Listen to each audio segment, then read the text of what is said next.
नुसतं आपण खूप पुण्यभूमीमध्ये जन्माला आलो, खूप चांगल्या ठिकाणी जन्माला आलो, हा अर्थाभिमान पाळून काही होत नसतं. राजाच्या घरी राक्षसही जन्माला येत असतं असं काही नाही. राजाच्या घरी राक्षसही जन्माला येतो.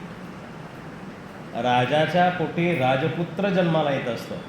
राजा होण्यासाठी त्याला आपली पात्रता तयार करावी लागत असते. तसं तुम्हाला आम्हाला राजपुत्र म्हणून जन्म जरूर मिळालेला आहे.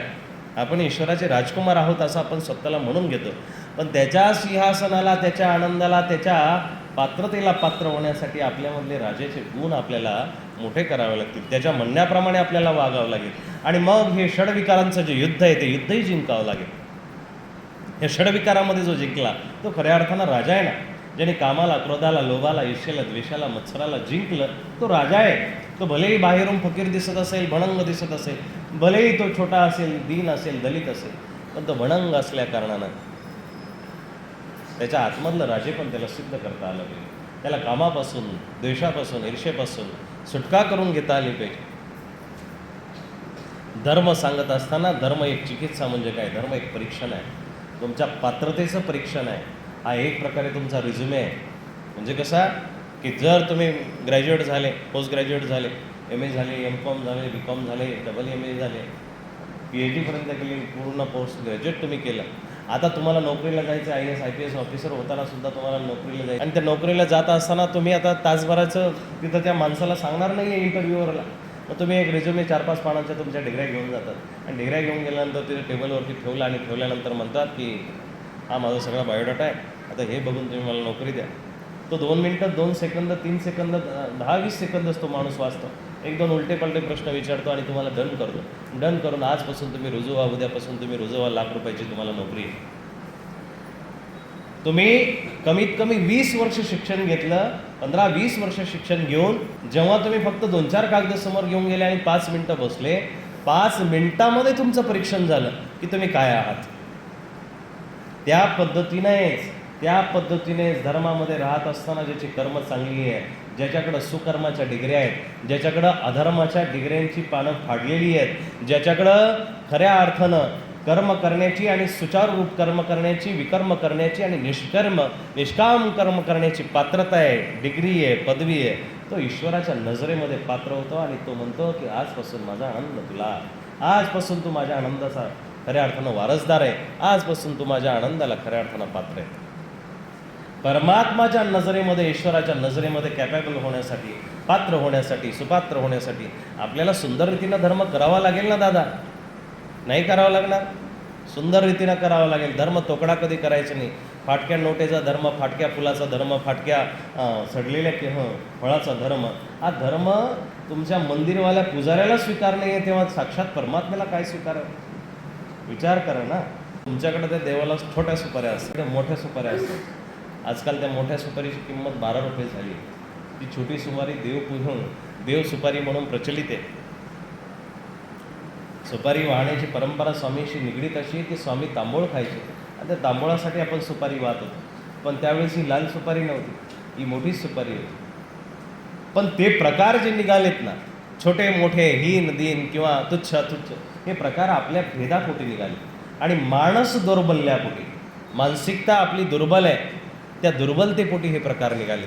पण आयांनो, दादा, मी तुम्हाला हात जोडून विनंती करतो की देवास देत असताना, ईश्वराला देत असताना सुंदर रीतीनं देण्याचा प्रयत्न करा. भलेही एक फूल आणा, एक फळ आणा, एक वस्तू आणा, पण ती स्वच्छ असली पाहिजे, सुवाच्य असली पाहिजे, सुंदर असली पाहिजे, चांगली असली पाहिजे. ती अशीच कुठली तरी घेऊन यायची, मंदिरात ठेवायची, म्हणल्यानंतर खराब झाली म्हटलं आणि अशा पद्धतीची किडकं देवाला वाहण्यामध्ये काही अर्थ नाही. सुंदर देवाला वाहता आलं पाहिजे, चांगलं देवाला वाहता आलं पाहिजे, चांगलं देवाला देता आलं पाहिजे. आणि मग ज्याला चांगली वस्तू देण्याची सवय लागली ना, हे कशासाठी सांगतोय की ज्याला चांगलं देण्याची सवय लागली, तो हळूहळू हळूहळू तुमचा अधिकार इतका चांगला जागृत होईल की तुम्हाला म्हातारपणी देवदेव नाही करावं वाटणार, तरुणपणामध्येच देव करावं वाटेल. कारण तारुण्य हे सुंदर आहे. तरुणपणामध्ये खऱ्या अर्थानं देवधर्म करावा, देवपूजा करावी आणि मग तो परमात्मा प्राप्त होत असतो. पण तरुणपण आपलं गेलं विषय विकारामध्ये, प्रपंचामध्ये, तरुणपण आपलं चाललं संसारामध्ये आणि मग म्हातारपणामध्ये आपण देवदेव जर करत असाल, ते म्हातारपणाचं देवदेव काही पण कामाचं नाही. ज्या अर्थी प्रपंचामध्ये तुम्ही कामाचे राहिले नाही, 60 वर्ष झाले, 58 वर्ष झाले, तुम्ही रिटायर झाले, प्रपंच तुम्हाला जर उचकावून देतोय, प्रपंच जर तुम्हाला काढून टाकतोय, तर परमार्थामध्ये कशा अर्थाने तुम्हाला स्वीकार केला जाईल? भगवंत गीतेमध्ये म्हणतात की अंतकालेच मामेव स्मरणमुक्त कले, शेवटी जो माझं स्मरण करेल त्याला मी प्राप्त होतो. पण शेवटी केव्हा? की ज्याने खऱ्या अर्थानं सुरुवात केलेली तारुण्य वयामध्ये, ज्याने तरुणपणामध्ये सुरुवात केलेली त्याला मी शेवटी प्राप्त होतो, सुरुवातीला नाही प्राप्त होतो. म्हणून शेवट जर आपल्याला चांगला करायचा असेल तर धर्म आपल्याला जोपासावा लागेल, धर्म चांगल्या पद्धतीनं करावा लागेल. आणि तो धर्म ज्याला जमला तोच खऱ्या अर्थानं धार्मिक आहे, तोच खऱ्या अर्थानं स्वामींच्या पात्रतेला, स्वामींच्या अधिकाराला, स्वामींच्या ज्ञानाला पात्र आहे. देवाची, गोविंद प्रभू बाबाची नजर जर एका कृमीकडे जाते, विचार करा ना, ती कृमी ब्रह्मपदाला जाण्याची पात्र होती म्हणून नजर गेलेली आहे. एखाद्या मातंगडाकडे जाते, सावळ्यावीरच्या लेकीकडे जाते, ही माणसं पात्र व्यक्ती आहेत, ती पात्र शोधा आणि ती पात्रता आपल्या हृदयामध्ये कशी याचाही प्रयत्न करा. तोच खऱ्या अर्थानं धर्म आहे, तोच धर्म आहे. पण आपला धर्म आपल्या वेळेप्रमाणे असल्या कारणानं त्याला धार्मिकतेचं रूप जरूर दिसतं आहे. 100 लोक तुम्ही इथं आलेले आहात, हे धार्मिकतेचं रूप आहे. पण याच्यातून मनाने किती आलेले, ते जर आलेले असतील तर खऱ्या अर्थानं धर्म घडणार आहे. मन जर इथं नसेल, मन जर इथं टिकलेलं नसेल, आणलेलं नसेल, तर धर्म काही कामाचा नाही. म्हणून आयांनो, धर्माला वेळ देण्यासाठी खऱ्या अर्थानं तुम्हाला उठता बसता खाता पिता धर्म करता आला पाहिजे. घरामध्ये राहत असताना यत करोशी यदस्नाशी यत होसी ददासी. यत करोशी म्हणजे जे तुम्ही करता ते करत असताना परमात्म्याचं चिंतन करा. ते करत असताना, मग ते करत असताना म्हणजे असं काही नाही आहे की स्पेशलच देवाला वेळ काढला पाहिजे, देवघरात बसलं पाहिजे आणि देवघरात बसल्यानंतरच आपण देवाला आठवलं पाहिजे, असं काही नाही आहे.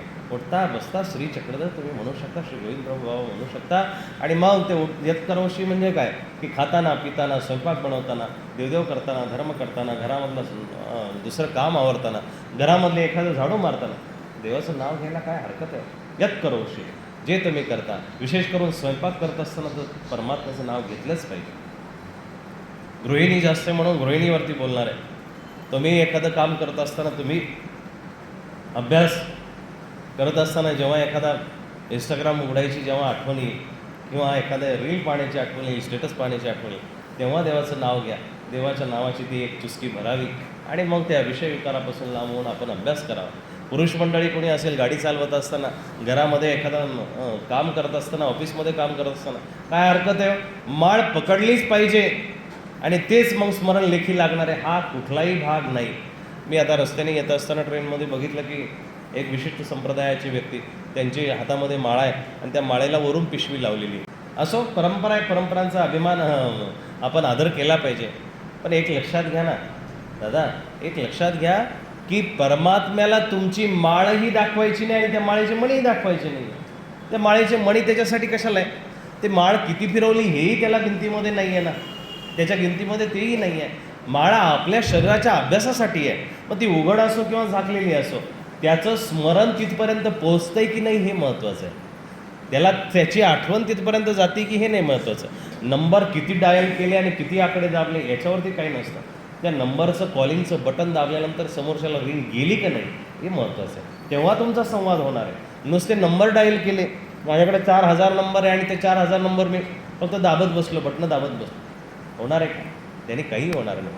म्हणून मनवा तो चौदिशी फिरे, येतो सिमरण नाही. माला तो काटकी फिरे, मन फिरे चहुमाई. काष्टाची माळा हातामध्ये फिरत राहणार आहे, पण मन तर इकडं तिकडं फिरतंय. स्वयंपाक करताना स्वयंपाकाकडे जाते, पोरांना त्याचं लालन पालन करताना त्यांच्याकडे जाते. तुम्हाला मला विशेष करून सांगावं लागतं, सांगावं वाटतंय की तुमचा एक प्रकारे अधिकार इतका चांगला आहे की तुमच्या पोटी परमात्मा जन्माला येत असतो, तुमच्या पोटी संत महात्मे जन्माला येतात, तुमच्या पोटी यतिमुनी जपितपी संन्यासी जन्माला येतात. तुम्ही अधिकारी आहात. पण एक हीन अधिकाराची गोष्ट अशी आहे की तुमची बुद्धी प्रापंचिक आहे. लक्षात आलं? भेद लक्षात घ्या. एकीकडून त्यांनी तुमची कूस उजवी केलेली आहे, या पूर्ण त्या योनीचीच कूस उजवी केलेली, स्त्री जातीची कूस उजवी केलेली आहे. पण एक अधिकार तुमचा असा आहे की तुमच्या ठिकाणी ममत्व हा प्रकार असल्या कारणानं तुम्ही जिथं जाता तिथं चिटकून बसतात. एखाद्या, आता आमच्याकडे एक मांजराचं पिल्लू होतं, ते मोठं झालं आणि त्या पिल्लाला सुद्धा मांजरं झाली. आता मांजरं झाल्यानंतर त्याला एकच पिल्लू झालं. आता ते पिल्लू झाल्यानंतर ती 3 दिवस ती मांजर त्याच्यापासून हल्ली नाही. 3 दिवस त्याच्यावरती लक्ष आहे. 3 दिवस तिनं पूर्णपणे त्याचं संगोपन केलं. 3 दिवस तिला आम्हाला ते दूध तिथं द्यावं लागलं, भाकर तिथं द्यावं लागलं. 3 दिवसानंतर झालं काय की ती हळूहळू बाहेर यायला लागली, किचनमध्ये यायला लागली, ओरडायला लागली. आणि मग 8-15 दिवसांनी म्हणतात त्या पिल्लाचे मी निरीक्षण केलं, 20-21 दिवसांनी त्या पिल्लाचे डोळे उघडले, कान उघडले, त्याला ऐकायला लागले, ते म्याव करायला लागले. आणि मग ती मांजर बाहेर जायला लागली आणि मग बाहेरून काही ना काहीतरी पकडून आणायला लागली. घरातल्या आश्रमातल्या तपस्विनी रागवायला लागल्या तिच्यावरती. म्हटलं तिचा स्वभाव आहे, तिला पाप पुण्य काही कळणार नाही. तिचा जन्मच त्याच्यासाठी झालेला आहे की मारावं खावं. आपला जन्म त्याच्यासाठी नाही आहे. सारासार विवेक बुद्धी ही माणसाला दिलेली आहे. आपल्याला वाटतं की आपल्याला आश्रमातला कुत्रा शाकाहारी, काही माणसांची अशी धोरणं आहेत, हे अल्पबुद्धीचं प्रतीक आहे. आश्रमातला कुत्रा घाण खाणारा नसावा ही आपली संकुचित किंवा अज्ञानी मानसिकता. आश्रमातली मांजर ही उंदरं मांजणारी नसावी असं कधी होऊ शकत नाही. प्राण्यांकडून आपण ती सत्कर्माची पुण्याची परिभाषा आपण ठरवू शकत नाही.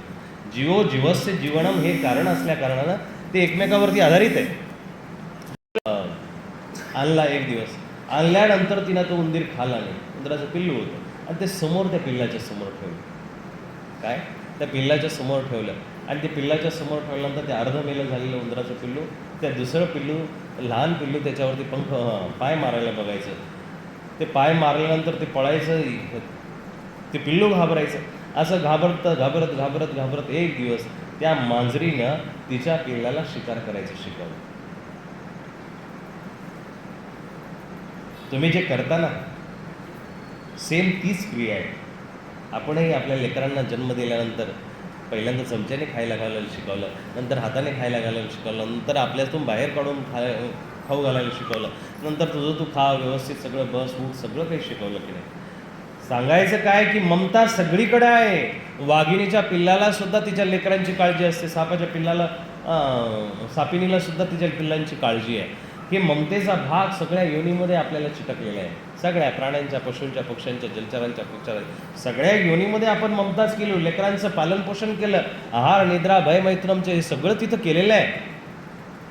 पण आता हा जन्म जो आपल्याला भेटलेला आहे तो धर्म करण्यासाठी भेटलेला, देव करण्यासाठी भेटलेला, पुण्य करण्यासाठी भेटलेला, याजन करण्यासाठी भेटलेला आहे. आणि हा जन्म जर आपण वाया घातला तर होणार काय हो? पुन्हा पुन्हा आपण जन्माला येणार, पुन्हा पुन्हा वाया जाणार, पुन्हा पुन्हा देव आपल्यापर्यंत येऊन सुद्धा लांब निघून जाणार. म्हणून यत्करोशी आता जे करताय ना त्याच्यामध्ये विशेष करून जी कर्म असते, जी कर्म असते ती कर्म आपण कृष्णार्पण करायला शिकलं पाहिजे. हा खऱ्या अर्थानं धर्म आहे. 1 तास जर एखाद्या मैत्रिणीसोबत फोनवरती चिटकलो आपण तर 1 तास चॅटिंग करल्याशिवाय सोडत नाही. 1 तास फोन केल्याशिवाय, 1 तास गप्पा मारल्याशिवाय, आईला फोन केला, बहिणीला फोन केला तर एक तास आपला. पण त्याच 1 तासाला जर आपण ठरवलं की हिच्याशी काय दररोजचं जेवली कान खावली कान, कुठे गेली मिस्टर, काय घरामध्ये आणलं, किती पैसे आले, हे जर विचारत बसण्यापेक्षा आपण फक्त इतकं 10 मिनिटाची खाली खुशाली विचारली आणि हातामध्ये माळ घेऊन बसलं, लागणार नाही का देव धर्माला? जो देव धर्म आहे तो बरोबर लेखी लागेल ना. पण जीवाची गती अशी आहे की त्याला वाईट लवकर आवडतं आणि चांगलं त्याला सहजासहजी आवडत नाही. पण बंधूंनो, लक्षात घेण्यासारखं आहे की तुम्हाला उठता बसता तुमच्या अंग संग परमात्मा ज्यावेळेस तुम्हाला करायचं असेल ना, तुम्हाला ते उठता बसता परमात्म्याचं नामचिंतन करावं लागेल, ईश्वर चिंतन करावं लागेल. उठता बसता त्याला ध्यावं लागेल. उठता श्रीचक्रधर, बसता श्रीचक्रधर हे नाम तुम्हाला आठवावं लागेल. तेव्हा देव मिळणार आहे. देव सहजासहजी प्राप्त होत नाही आहे.